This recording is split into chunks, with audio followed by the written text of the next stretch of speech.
అందరికీ నమస్కారం. Welcome to my channel. రాష్ట్ర వ్యాప్తంగా 1500 రూపాయలు మహిళలకు అందించే ఆడబిడ్డ నిధి పథకానికి గ్రీన్ సిగ్నల్ ఇస్తూ రాష్ట్ర ప్రభుత్వం నిర్ణయం అయితే తీసుకుందండి. దీనికి సంబంధించిన పూర్తి వివరాలు ఏంటి, అలాగే అర్హతలు ఏంటి, అనర్హతలు ఏంటి, ఎప్పటి నుంచి ఈ డబ్బులకి పొందడం జరుగుతుంది, అలాగే ఈ డబ్బులు పొందడానికి అప్లికేషన్లు ఎప్పటి నుంచి వేయాలి, ఇలాంటి పూర్తి వివరాలను మనం ఈ వీడియోలో అయితే చూసేద్దామండి.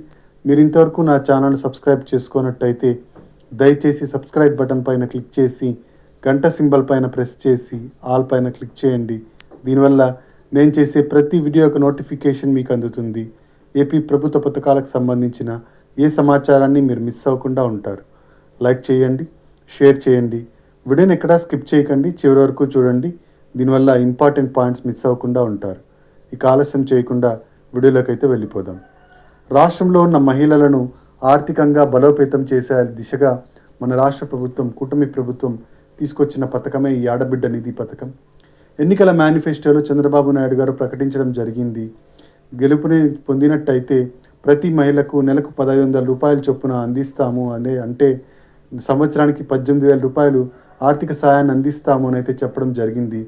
దీనికి తగ్గట్టుగానే ఇప్పుడు అధికారంలోకి వచ్చిన తర్వాత ఈ పథకానికి రూపకల్పన అయితే చేస్తున్నారు.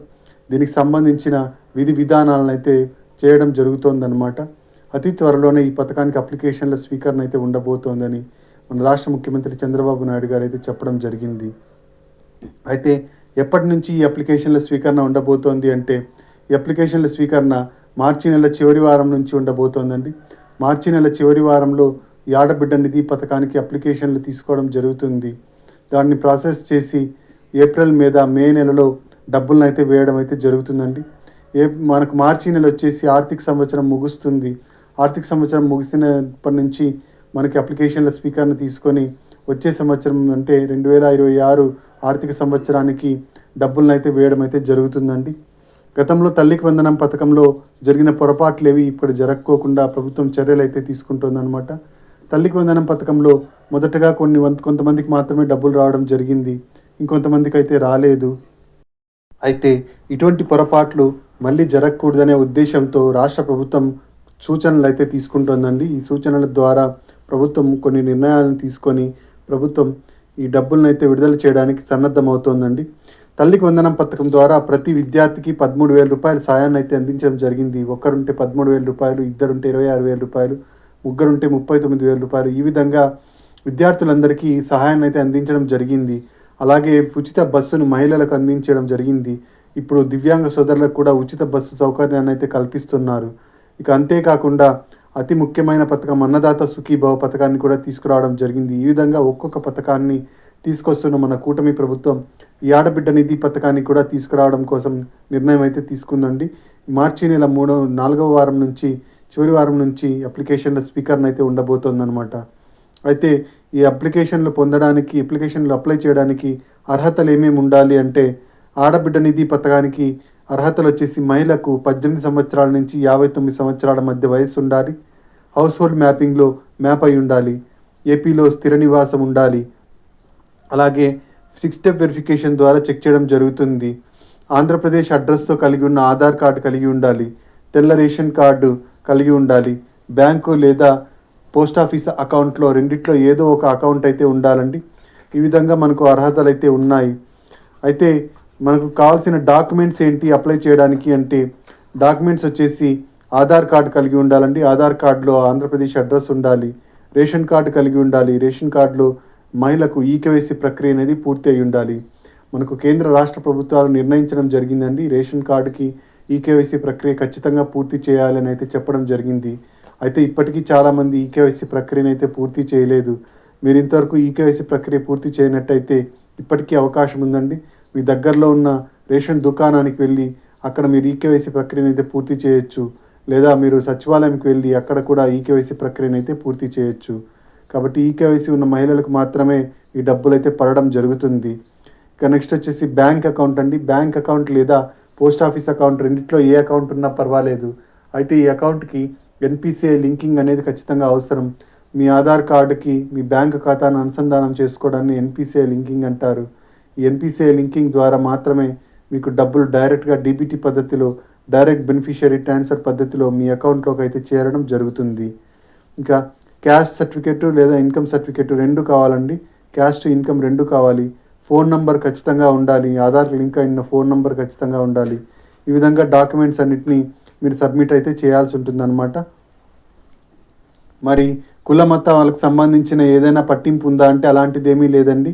SC, ST, BC, OC, minority వర్గాలకు చెందిన ప్రతి మహిళ ఈ పథకానికి అర్హురాలే అన్నమాట.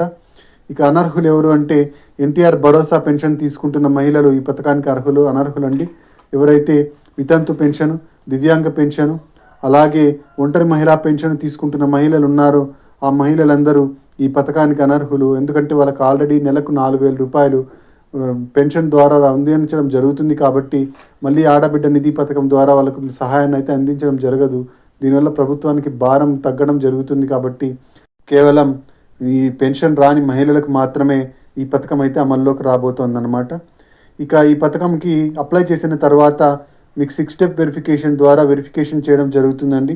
అంటే 6 అంచెల చెకింగ్ విధానం ద్వారా మీరు అర్హులా కాదా చెక్ చేయడం జరుగుతుంది. ఈ 6 స్టెప్ వెరిఫికేషన్లో ముఖ్యంగా మొదట వచ్చేసి ఆదాయం చెక్ చేయడం జరుగుతుంది. ఆదాయం అంటే గ్రామీణ ప్రాంతాల్లో 10,000 రూపాయల కన్నా ఎక్కువ ఆదాయం రాకూడదు. అలాగే పట్టణ ప్రాంతాల్లో 12,000 రూపాయల కన్నా ఎక్కువ ఆదాయం రాకూడదు. ఇది సంవత్సరానికి వచ్చేసి ఆదాయం గ్రామీణ ప్రాంతాల్లో 1,20,000 కన్నా తక్కువ ఉండాలి. అలాగే పట్టణ ప్రాంతాల్లో 1,44,000 కన్నా తక్కువ ఉండాలి. మీరు ఏ బిజినెస్ చేస్తున్నా, ఏ ప్రైవేట్ ఉద్యోగం చేస్తున్నా ఇది ఆదాయం వచ్చేసి అంతే ఉండాలి, కానీ ఎక్కువైతే ఉండకూడదండి. ఇక గవర్నమెంట్ ఉద్యోగులు ఎవరైతే ఉన్నారో వాళ్ళకు ఈ పథకం అయితే రావడం జరగదండి. కేంద్ర రాష్ట్ర ప్రభుత్వ ఉద్యోగులకు వాళ్ళ ఇంట్లో వాళ్ళకు కానీ ఈ పథకం అయితే వర్తించడం జరగదు. ఇక ఇన్కమ్ ట్యాక్స్ అనేది పే చేస్తూ ఉండకూడదు.